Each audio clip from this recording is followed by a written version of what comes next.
महागठबंधन में सीट बंटवारे पर तस्वीर साफ नहीं हो सकी और कमोबेश ऐसे ही हालात एनडीए के अंदर भी हैं।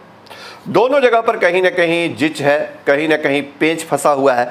लेकिन इन तमाम परिस्थितियों के बावजूद जो हमारे पास खबर है उसके मुताबिक तेजस्वी यादव ने यानी राष्ट्रीय जनता दल ने अपने उम्मीदवारों को सिंबल देना शुरू कर दिया है। जी हाँ, हम आपको आज ये बताने जा रहे हैं बड़ी खबर कि तेजस्वी यादव राष्ट्रीय जनता दल ने अपने उम्मीदवारों को सिंबल देना शुरू कर दिया है और खासतौर पे उन उम्मीदवारों को सिंबल दिया जा रहा है जिनके विधानसभा क्षेत्र में पहले चरण के अंदर वोटिंग है 28 अक्टूबर को।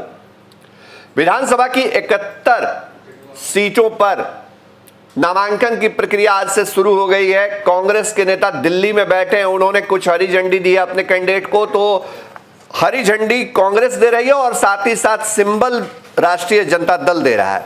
और राष्ट्रीय जनता दल ने जिन उम्मीदवारों को सिंबल दिया है उसमें एक आध नाम आपको बताएंगे तो आप चौंक जाइएगा, क्योंकि ये पहले विधायक भी नहीं रहे हैं। देखिए, टुनटुन साह, ये नाम शायद आपने पहली बार सुना हो, लेकिन हम आपको बताते हैं कि टुनटुन साह बीजेपी से जुड़े रहे हैं और बीजेपी से जुड़े होने के बावजूद उनको राष्ट्रीय जनता दल ने इस विधानसभा चुनाव में उम्मीदवार बनाने का फैसला किया है। अब टुनटुन साह किस विधानसभा सीट से होंगे उनके क्षेत्र वाले लोग जानते होंगे, लेकिन बाकी लोगों को हम बता देते हैं। सुल्तानगंज विधानसभा सीट से टुनटुन साह आरजेडी के उम्मीदवार होंगे। ये हमारे पास पक्की खबर है और हमारे जो सूत्र हैं वो बता रहे हैं कि तेजस्वी यादव से मुलाकात करके और संभवतः सिंबल लेकर के वो पटना से जा भी चुके हैं। और बाकी जिन उम्मीदवारों को या तो ग्रीन सिग्नल दे दिया गया नेतृत्व की तरफ से या जिनको कह दिया गया कि आप चुनाव लड़िए, उसमें कुछ नए चेहरे हैं, उसकी बात बताते हैं। देखिए, बाढ़ विधानसभा सीट से बहुत इंपॉर्टेंट है, पटना के बगल का इलाका, और बाढ़ का जो विधानसभा सीट है वहां सगुन सिंह पार्टी की उम्मीदवार हैं। पार्टी ने सगुन सिंह को उम्मीदवार बनाया है वहां से। ये हम पक्के तौर पे नहीं कह सकते कि उनको सिंबल अभी मिला है या नहीं मिला है, लेकिन सगुन सिंह को ये बता दिया गया है कि आपको पार्टी ने उम्मीदवार बनाया है वहां से। प्रभुनाथ सिंह की बेटी मधु सिंह भी वहां से दावेदार थी, लेकिन हमारे पास जो खबर है सगुन सिंह को वहां से पार्टी ने आगे कर दिया है। पार्टी ने उनको कह दिया है कि आप क्षेत्र में रहिए, आप वहां काम करिए। तो ये एक अपडेट दे रहे हैं आपको। और इसी तरह संदेश विधानसभा सीट पर उम्मीदवार बदलने की खबर आ रही है। संदेश में पार्टी ने अरुण यादव जो वहां से विधायक रहे हैं, जो उनके ऊपर रेप का आरोप लगा और जिस मामले में वो अब तक फरार चल रहे हैं, तो वो नामांकन शायद नहीं करेंगे, उनकी पत्नी नामांकन करेंगी, ये पार्टी ने तय किया है। और बाकी जिन उम्मीदवारों के नाम की सूची हम आपको बताने जा रहे हैं उसका आप भी बेसब्री से इंतजार कर रहे होंगे, लेकिन हम आपको बता दें आरजेडी में जो लालू परिवार के और लालू यादव के बेहद खास रहे हैं, भोला यादव, वो रांची गए थे और हमारे जो सूत्र हैं वो बता रहे हैं कि कांग्रेस से भले ही बात नहीं बन पाई हो, लेकिन भोला यादव ने आरजेडी के सभी विधानसभा सीटों पर उम्मीदवारों के लिए सिंबल पर लालू यादव के दस्तखत कराए हैं, लालू यादव की सहमति ली है। और अब जो पार्टी की प्रक्रिया रहती है उसके मुताबिक जो प्रधान महासचिव हो या जो प्रदेश अध्यक्ष या जिसको भी लालू यादव ऑथराइज जिन्होंने किया हो सिंबल के लिए, वो यहां सेकंड सिग्नेचर करके, मतलब दूसरी सहमति या दूसरा दस्तखत उनका होगा, वो सिंबल पर सिग्नेचर करके उनको दे देंगे। तो ये तैयारी राष्ट्रीय जनता दल ने इसलिए की है। भोला यादव इसीलिए ये 243 पे लालू यादव की सहमति लेकर के आए हैं, क्योंकि वहां से बार बार संभव नहीं है लालू यादव से मिल पाना, बहुत मुश्किल होती है, भोला यादव के लिए भी बहुत मुश्किल हुई। तो ये एक तरह से ये खबर आई है हमारे पास, जो हमारे सूत्र बता रहे हैं। लेकिन हम आपको आगे बढ़ते हैं, आप जो इंतजार कर रहे हैं उस खबर की तरफ बढ़ते हैं। देखिए, राष्ट्रीय जनता दल ने अपने जिन उम्मीदवारों को पहले चरण के लिए, ध्यान से सुनिएगा, राष्ट्रीय जनता दल ने 71 सीटों पर, पहले चरण की 71 सीटों पर अपने जिन उम्मीदवारों को ग्रीन सिग्नल दे दिया है कि आपको चुनाव लड़ना है, उनका नाम हम बताने जा रहे हैं आपको। कटोरिया से स्वीटी सीमा हेम्ब्रम जो है वो एक बार फिर से उम्मीदवार होंगी। बेलहर से, बेलहर में उपचुनाव हुआ था और वहां पर पिछले दिनों जब लोकसभा चुनाव के बाद उपचुनाव हुआ तो रामदेव यादव ने वहां से हराया था गिरधारी यादव के भाई को, जो जेडीयू के उम्मीदवार थे। तो रामदेव यादव को, चूंकि उनका बहुत कम वक्त हुआ है, रामदेव यादव को एक बार फिर से पार्टी ने कहा है कि आप वहां से उम्मीदवार होंगे।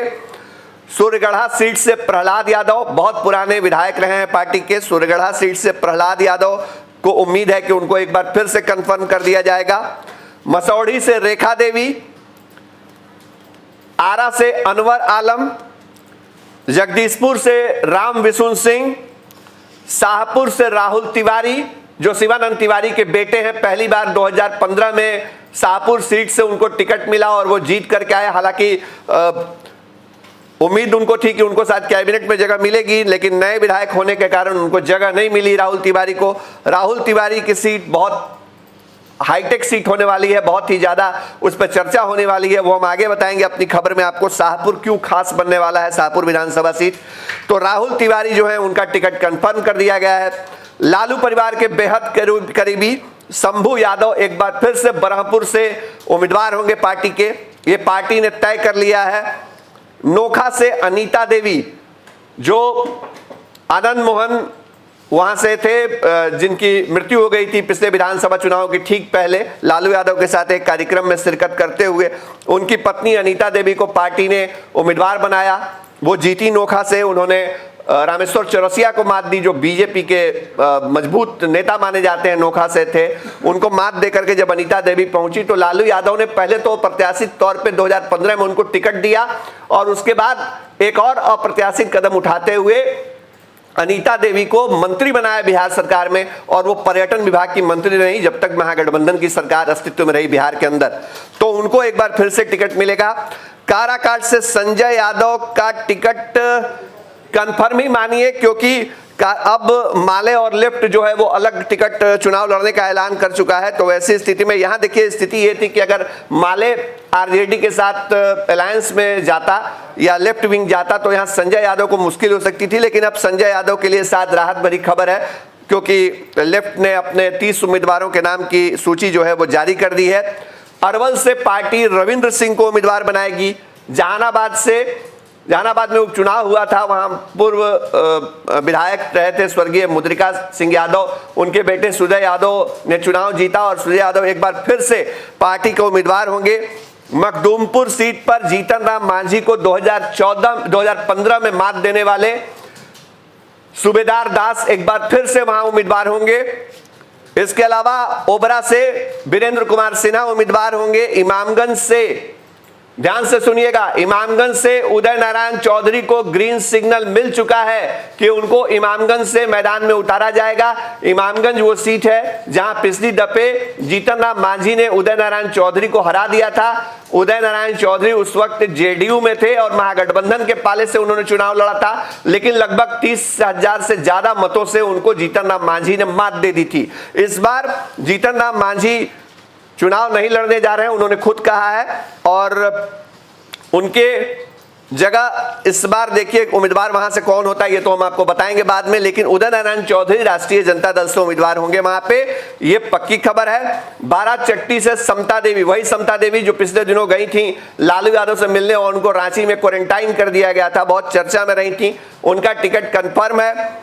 बेलागंज से सुरेंद्र यादव का टिकट कंफर्म है। बोधगया से कुमार सरजीत का टिकट कंफर्म है। अतरी से कुंती देवी का टिकट कंफर्म है। रजौली से प्रकाश वीर का टिकट कंफर्म है। जमुई से जो पूर्व केंद्रीय मंत्री रहे जयप्रकाश यादव, उनके भाई विजय प्रकाश बिहार सरकार में श्रम संसाधन मंत्री बनाया गया 2015 में, जब वो चुनाव जीत कर आए विजय प्रकाश, तो उनको मंत्री पद भी मिला और बाद में महागठबंधन की सरकार रहने तक वो मंत्री रहे। वो विजय प्रकाश एक बार फिर से जमुई सीट से उम्मीदवार होंगे पार्टी के। इसके अलावा जो हम आपको खास बात बताने जा रहे हैं उस पर जरा ध्यान दीजिएगा। पालीगंज सीट से, जहां से जयवर्धन यादव को पार्टी ने टिकट दिया था 2015 में और वो जीत के आए थे, वो जयवर्धन यादव अब जेडीयू में चले गए हैं। तो जाहिर तौर पे यहां पालीगंज सीट पे अब पार्टी किसी नए चेहरे को मैदान में उतारने जा रही है। हम आपको बता रहे हैं सासाराम सीट पर भी यही स्थिति है। अशोक कुमार वहां से जीते थे, अशोक कुशवाहा, और वो चले गए जेडीयू में।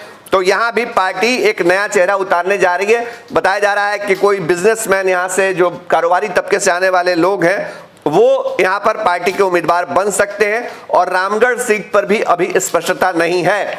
तो राष्ट्रीय जनता दल की तरफ से हमने जो आपको पहले चरण के उम्मीदवारों की लिस्ट बताई है, एक एक नाम नोट करके रख लीजिए।